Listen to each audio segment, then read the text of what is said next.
Clock ticks till it breaks your glass and I drown in you again. It's all about you. Times Square can't shine as bright as you. I swear it's true. Special guest today. You know him on YouTube as Kurt Hugo Schneider. He goes by Kurt, so most people probably know him as Kurt too. But we all know him, music producer, super talented, super smart guy, and fellow Ivy Leaguer too. Of course, I had to say that.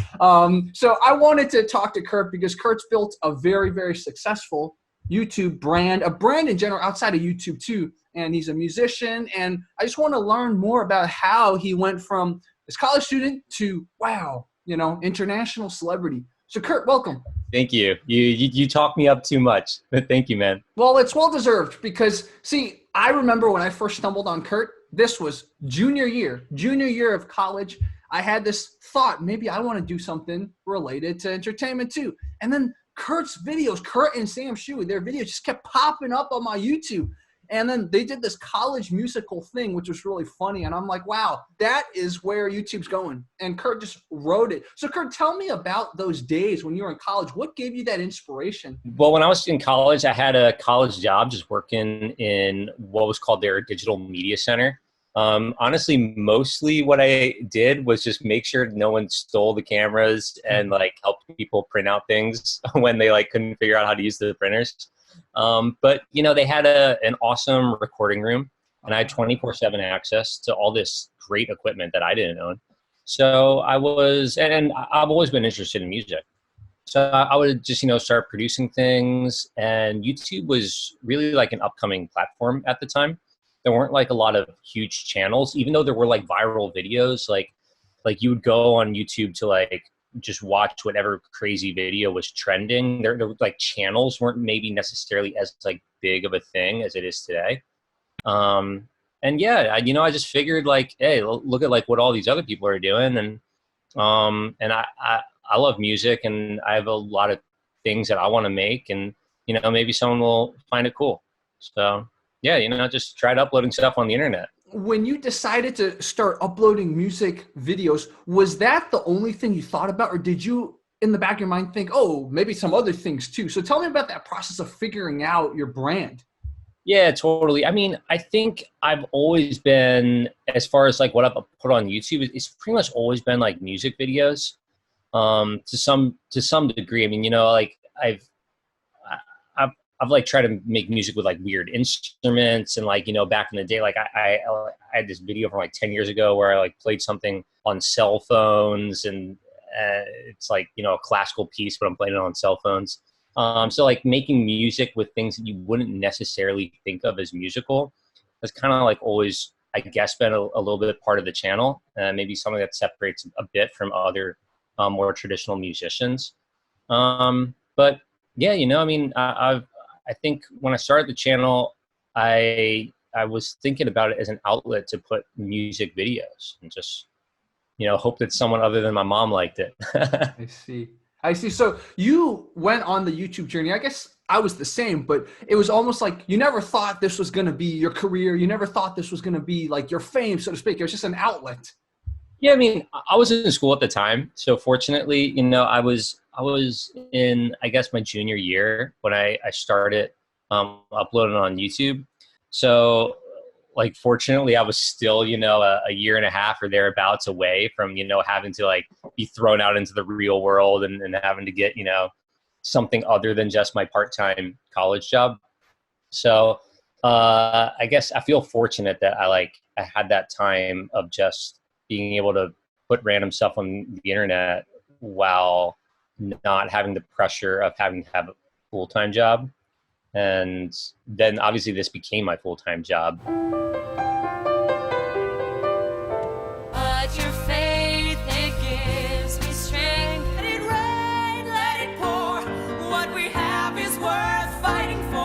And tell me about how you assembled your team. How'd you meet Sam, for example? How'd you meet Allison, all those early people?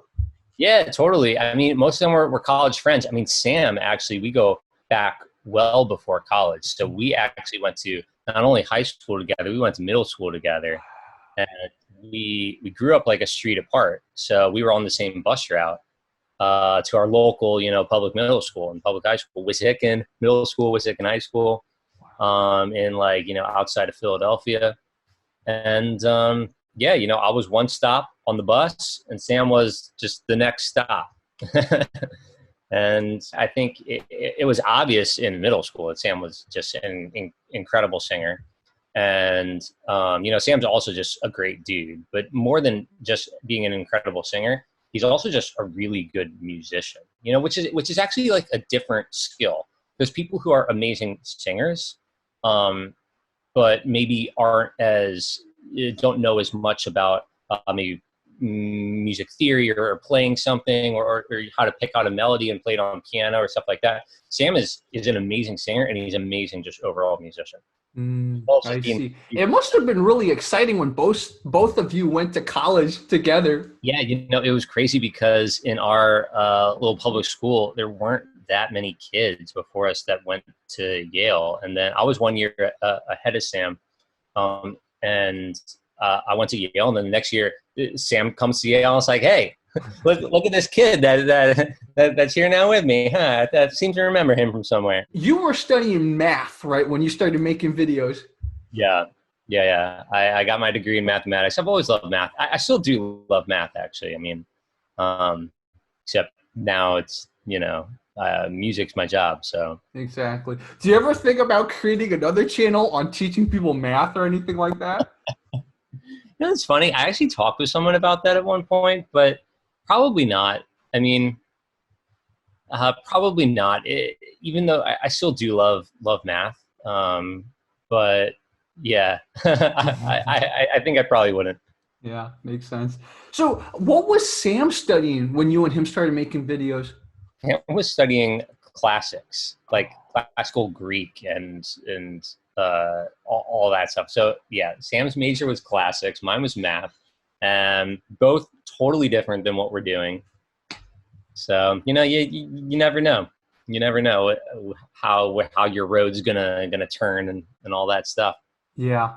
And so tell me about that crucial moment when you said, all right, even though I have a degree in math, let's go for the music. Let's go for this new age, new media thing that everyone kind of like is shy about. Well, tell me about your decision process. Yeah, I mean, well, fortunately, at the time that I was actually graduating, I'd already built up, not like an enormous following on YouTube, but enough where it really did make sense for me to, just say I should put, 6 months, a year, whatever it is, just into this and see if I can make this work because, clearly there was something that was working. So, and originally, like in the beginning, there wasn't much money on YouTube. YouTube ads were like kind of just like starting, and a lot of what we were doing, it was a mix of like mashups and covers and stuff that we didn't necessarily fully control the copyright on. So we could only monetize to a limited degree. But I guess my decision was like, one, I enjoyed it. I loved what we were doing. I felt really lucky to have, just built up the fan base that we had at the time. And I just wanted to, see where it went and give it a shot. And I guess, also, and this is kind of true with any platform, like if there's an audience that's large enough somewhere, like there's some way to make a business out of that. There's some way to make a living, Like I know nowadays most people get that if you get a ton of views on YouTube, like, there should be some way to support yourself with that. But at the time, like it would be like YouTube, like how do you make a living on YouTube? And then after YouTube, it was like, I don't know if you had a lot of followers on like something else like Instagram or like TikTok or whatever. It's like, how do you make a living on Instagram or how do you make a living on TikTok? Like, nowadays, I don't know what the newest thing is. Like, how do you make a living on Twitch or something? Like, yeah. The thing is, whatever the platform, if there's a large enough audience, there will always be a way to figure out how to support yourself with that. So I think even at that time, like I sort of believe that if we could keep keep this ball rolling, what we were building, that we would find a way to make it work. And yeah, I still haven't got a real job or used my degree since. So I guess, it took you, I think, a year or so before you moved to LA, right? So you didn't move to LA immediately, like a lot of people who want to do entertainment stuff. Yeah. I mean, again, because a lot of what I was doing, I was working with Sam and some other people. Sam was a year behind me, so he still had a year before he graduated after I was out of school. But also on top of that, I still had this job working at the media center. Mm-hmm. And I had access to all this amazing equipment, and I could rent out lights for free. And like, I could rent out a camera and a tripod and, whatever, just for free. And if I didn't have that, if I moved out, it's like, oh man, now I have to get like my own microphone, and I have to get like, all this recording equipment and, all this stuff that I don't have. So, also it was like, man, I have access to all this stuff right at my fingertips.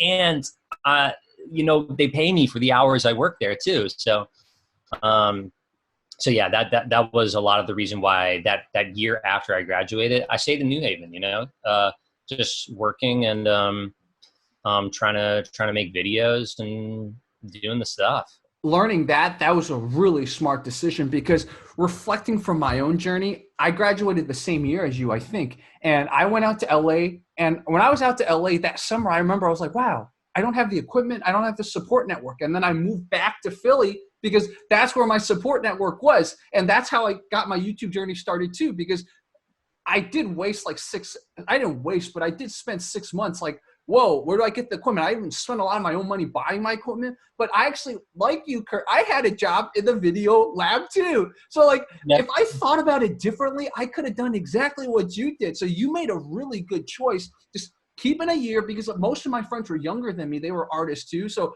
like, keeping a year, keep your job there, just access all the great equipment they have, and then just like build the brand.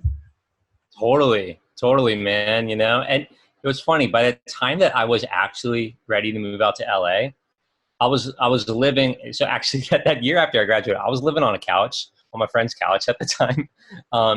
And all of us who were living in this apartment, the apartment where I was on the couch, but we all kind of independently, but sort of, I mean, I guess we were talking about it, so maybe not so independently, just decided to move out to LA. And, I was doing the whole YouTube thing. I had one friend, he was doing film scoring. I had another friend, he was a cinematographer guy. This other guy was trying to be an actor. And anyway, so that first year, we all just moved out to LA, and there were like 6 of us in this one LA apartment. Man, crazy times. It was like, sounds like just an extension of college. Like, just have 6 people in an apartment. Yeah. And I think that was probably a really smart thing you guys did to come out here with a support network, because I think one of the things about going to a new city, and I think a lot of people who don't want to move to LA, that is a fear, right? It's a very spread out place, and it's a very artsy place. So it's really hard to just like come out here and just make real friends. So, but you moved out here with some good friends. Totally. I think LA is a place where it's really easy to feel lonely. Like, unlike I'm from the East Coast, and I'd never lived anywhere other than East Coast my whole life. East Coast, like most big East Coast cities, like people don't have cars. Like you take public transportation, like you walk. You just like kind of run into like you just interact with people you might have never met. But LA, it's not like that.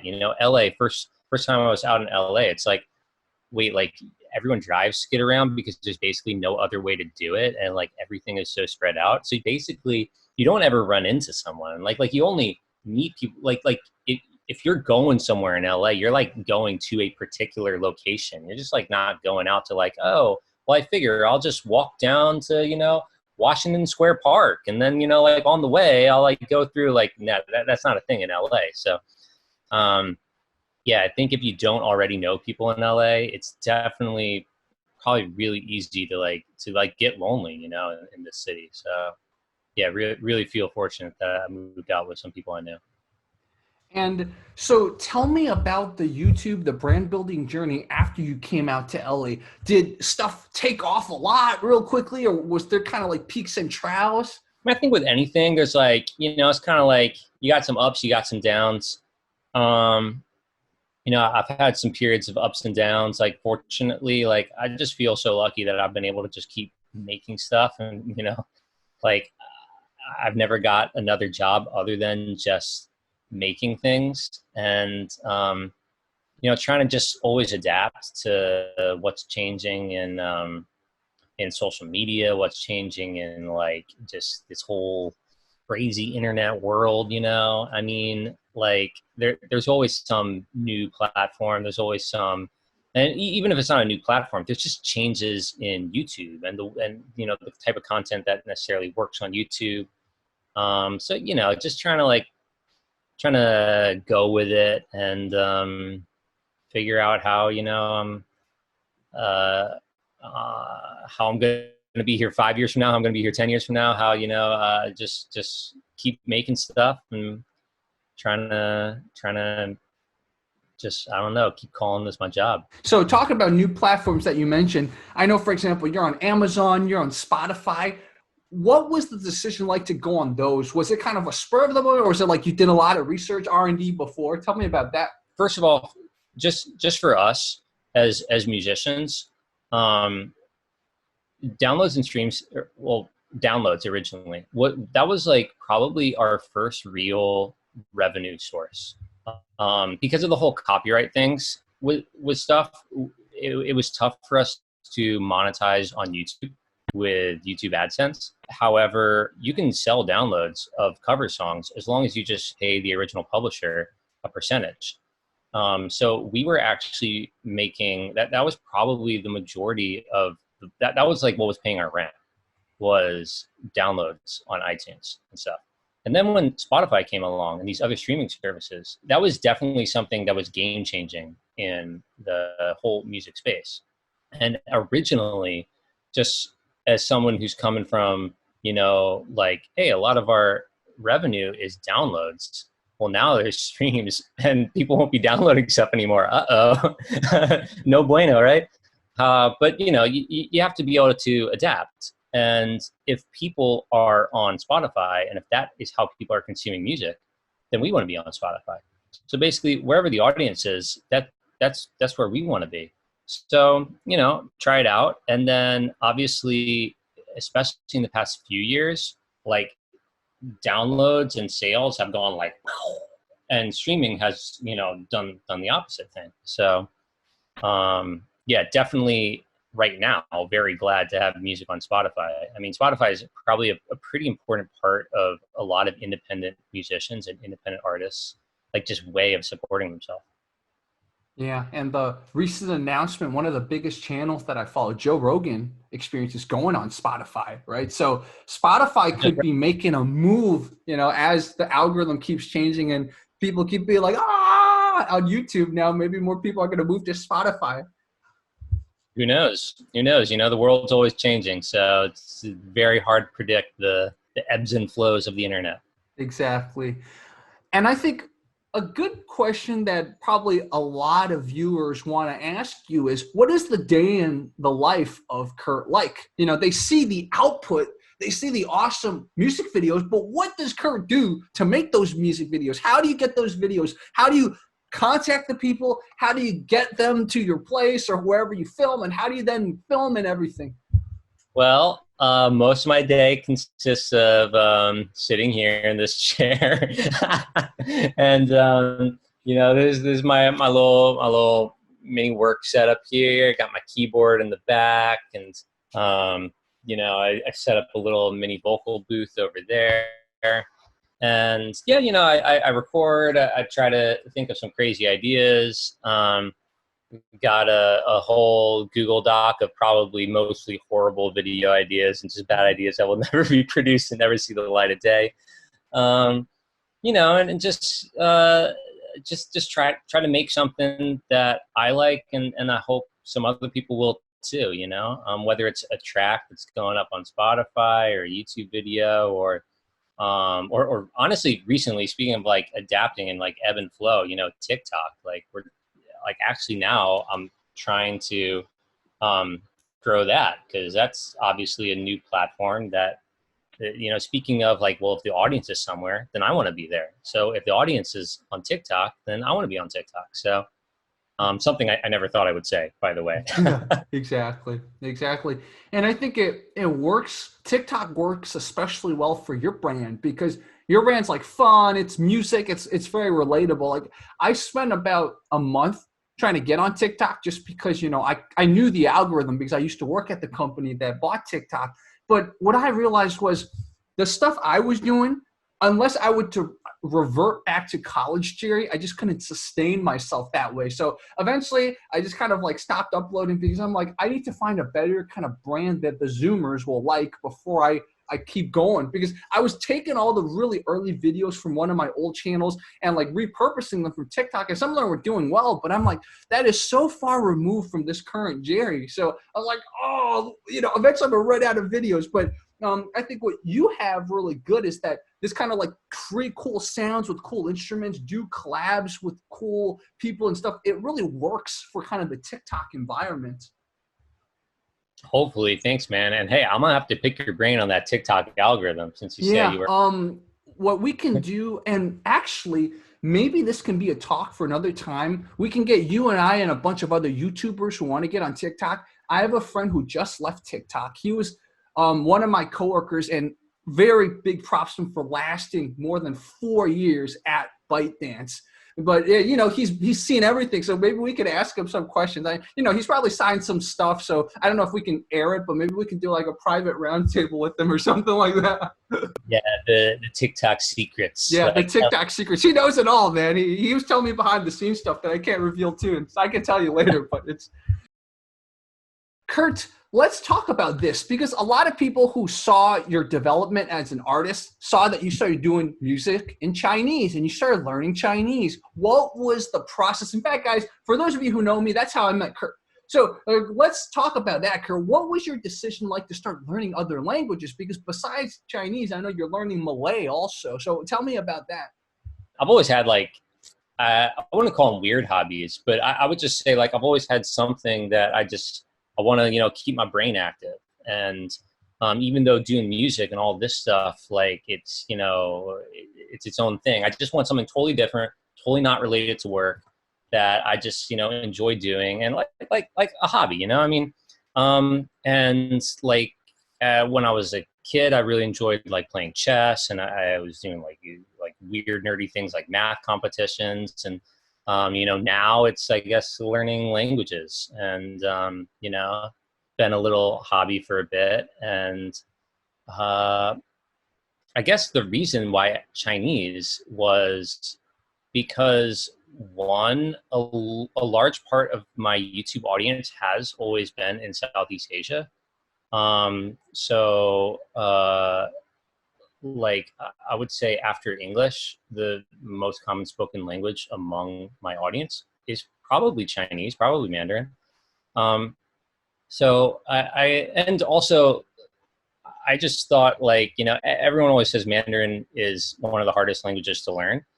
And after Mandarin, going and trying to pick up Indonesian, Malay, I can definitely say that Mandarin is significantly harder than picking up Indonesian. I mean, being able to speak any language to a reasonably fluent level is going to be difficult and going to take time. But certainly I think Chinese, the tones and especially the characters, do make it particularly difficult for someone whose native language is a European language, or whose native language is just not a tonal language, just doesn't have elements that Chinese has. But yeah, I just started because I thought it would be fun, and I want something to, just keep my brain active and whatever. And I'm looking forward to when, hopefully the world returns to a little bit more normalcy, and we can go to those Chinese meetups again, because honestly that's a ton of fun. And I haven't really practiced Chinese in a while, also because right now I feel like once I get to a somewhat decent level that I'm satisfied with in a language, I moved on to try to get my Indonesian up to a level that I'm satisfied with, and whatever. But I look forward to going to more Chinese meetups with you, man. Like that stuff's always so much fun to me. Interesting how when you do things, you always start it kind of like, let's just do it because I want to do it. It's not like you don't have a goal like, oh, I want to be, a YouTube star when you first started YouTube, or when you decide to learn Chinese. It wasn't like, oh, I want to be fluent in Chinese. Let's just learn it. Let's just try it, see where it goes. I think that's a really good kind of mentality to adopt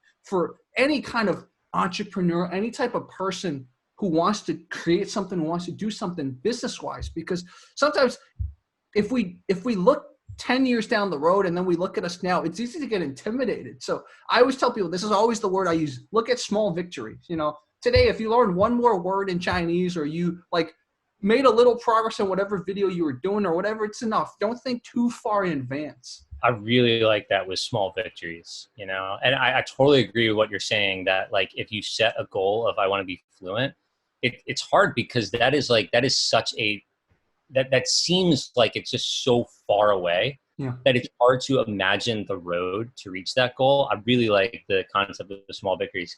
I often say my goal is to be better next week than I was this week.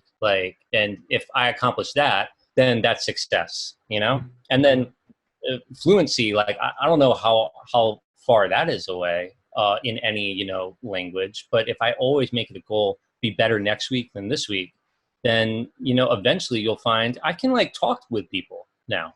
And I think for viewers that want to get advice from Kurt about how to build a channel, I think a lot of that advice is the same. Just think small victories. Don't think, oh, I need to go viral or I have to get 10 million subscribers. Think about, okay, am I getting better at editing? Am I getting better at setting the tags and the titles and all that for my videos? I think that's a good way to measure it. So, because if you just look at views, man, sometimes it'll make you heartbroken. Oh, you totally tell me about it. Yeah. The one thing, and I think Kurt can agree with me on that, no matter how many subscribers you have, there will be times when you're like, wow, why isn't it reaching all my subscribers? You get so stressed out, and it's you have to focus on the process, not just the end goal. Dude, I'm totally with you on that. I agree 100% with everything that you said. It's so because views are kind of the bottom line for any creator. So it's so easy just to get tied up in just the views. And the thing is, for any person, there will always be highs and lows, regardless of how you grow. I've definitely been in many a high and a low. It's difficult to not tie your happiness to views, but I feel like after doing this for however many years, I've tried more to just separate how I feel happiness wise about what I'm making and the number of views that thing gets. But yeah, I totally agree with what you said, man. It's such an important thing. And, I live with two other business owners, and, so when the bottom line with any business, on YouTube, it's you have to look at your revenue, you got to look at your money and stuff. But definitely, I think part of also having other hobbies and stuff like that is it gets you out of that mode, because as an entrepreneur, the majority of your time is spent thinking about your survival / your breadbasket, whatever. So you give yourself other hobbies that you're just doing just to improve yourself. I think that really helps in your mind sanity. Creating content on the internet, if that is your business, then anything that gets your mind away from that space, it's probably going to feel like a break. Yeah. Even if you're learning something like a language, which typically most people would think of that as a mental activity. It feels like a break. If you're not thinking about work, it's a break to me. So talking about chess too, and I'm going to pass on a question that viewer Michelle had. Were you ever a chess champion, Kurt? So by chess champion, it means on what level? I mean, I won my state grade championship many times. When I started playing chess at age 8, I think one of the things that was actually very encouraging to me is that one of the first tournaments I played was the state, I guess it's called Scholastic Championship, but basically state championship for kids. And I won the state third grade champion. I was state third grade champion, the first year that I was playing tournaments. And that was really motivating to me. I mean, as far as in chess, there's a bunch of different ranks, which are basically based on your rating. And your rating, like essentially, you win, your rating goes up. You lose, your rating goes down.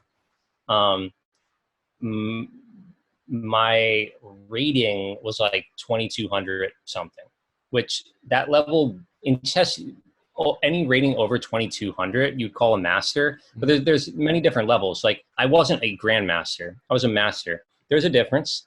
And actually it's funny because was it 3 days ago, I played the current world #1 speed chess player, the #1 ranked blitz or speed chess player in the world, which is basically when you just don't have much time for your moves. That's speed chess, and it was a lot of fun. He beat me, as you would expect, but I managed to get one good game in there. I'm sure if you watch it on YouTube, his name's Hikaru Nakamura, and he's one of the best players in the world.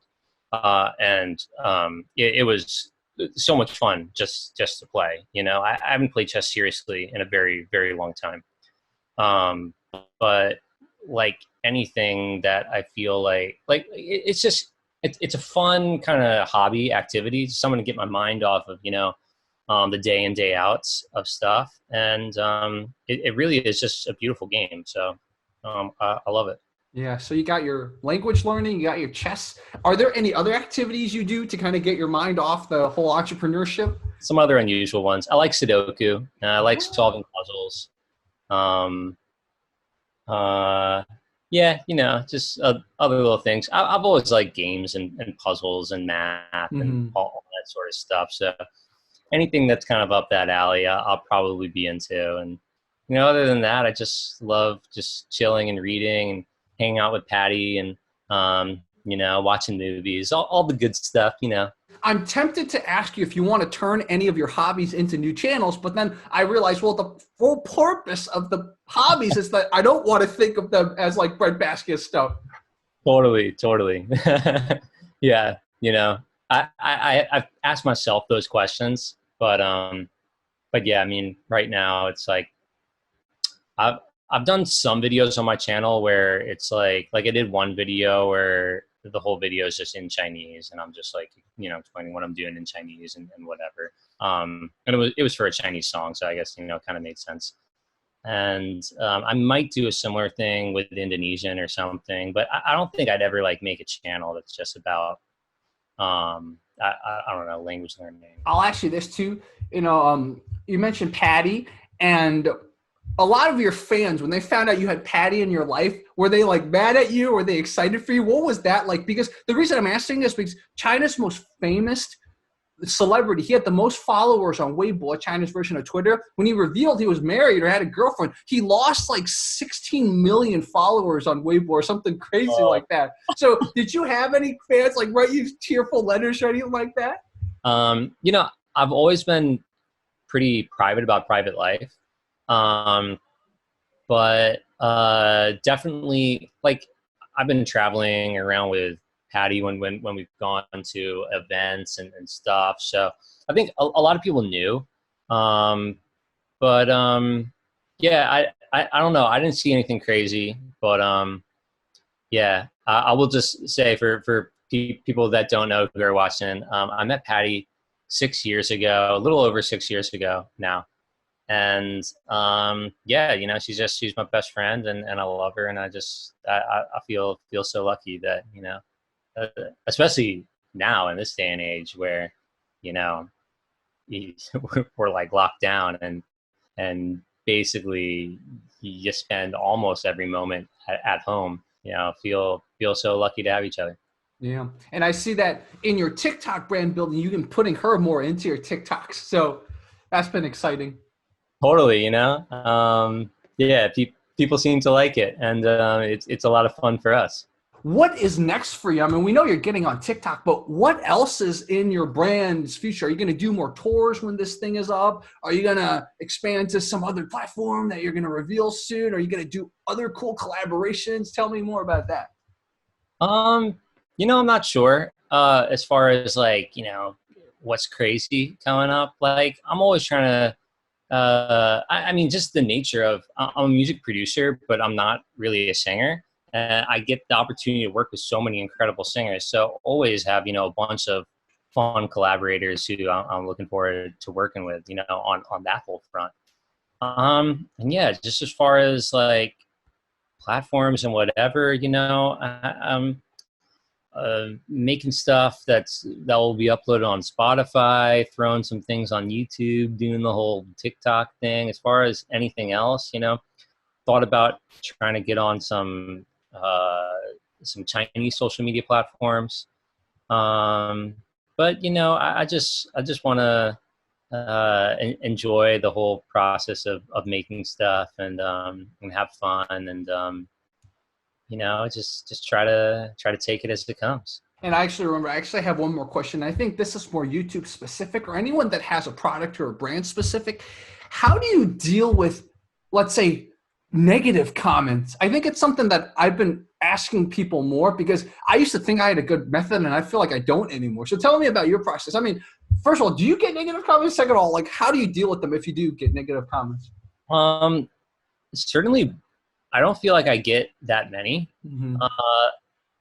To be honest, when I was starting out, if there was any comment that was remotely negative, it would actually affect me, you know? Like, I would feel down, like, reading something. Now, I think it would be, like, so hard for there to be a comment that would negatively affect me significantly. Like, I mean, I just try to make stuff that's fun and put it out into the world and hope, you know, people like it, makes people smile. I think honestly well, I wouldn't know. I'd have to ask some other creators, but I think I would suspect that for most creators, something that would upset them even more than negative comments are no comments or fewer comments, you know? Like I just, when I'm making something, I just hope that, you know, people enjoy it, and I hope it reaches someone out there. And, you know, as long as it does, and as long as people, you know, keep liking stuff, I'm gonna keep being here and throwing stuff out into the world. And that's one of the reasons I wanted to bring Kurt on, because for a while, I think from 2013 until 2016, 2017, there was a tendency for edgy, controversial stuff to really trend on YouTube. And, you know, one of my channels was built on a lot of controversy. So I definitely followed in that wave. But what I like about what Kurt's done is he's never done that. Like, you know, oh, let's like anger people. Let's like roast people. No, let's just do what I like in my craft. Another example of someone I want to interview like Kurt is Bill Wirtz, man. Bill Wirtz is exactly like Kurt. Always just done what he's done. Never try to go where the algorithm's going or anything. And it's just like he's rewarded for it because he gets to continue staying true to himself, and he's not really as on the whim about the algorithm as maybe a channel that's more controversial, like one of my other channels. Feel you. The algorithm is a fickle creature.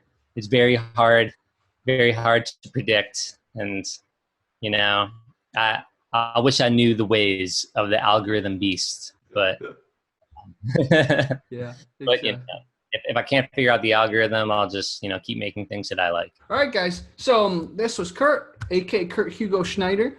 And if you guys want him back, maybe we can bring him back in a few months to talk again. So leave your comments, leave your everything in the comment section. I was going to say leave it in the description. I'm like confusing my terms, but leave your questions, etc. And we will bring Kurt back. I mean, potentially next time we could talk on another platform or something. Who knows? You know, that's the beauty of this world. And hopefully I'll see you in person at some Chinese meetup soon. You know, but I don't know. I can't predict the world, but hopefully. Exactly. I've also been doing some Zoom stuff, so potentially we could do like a Zoom video or something. Cool. Yeah, so that's something to look forward to for audiences that follow that. So potentially we'll do like Zoom video practice. I could film some of that too. Awesome, man. Dude, it's great seeing you, dude, and always good talking with you. Definitely. Good to see you're doing well. And for those of you who stumbled on this video maybe later or something, thank you for watching Jerry Learns Business. And of course, go follow Kurt's channel. Thanks so much.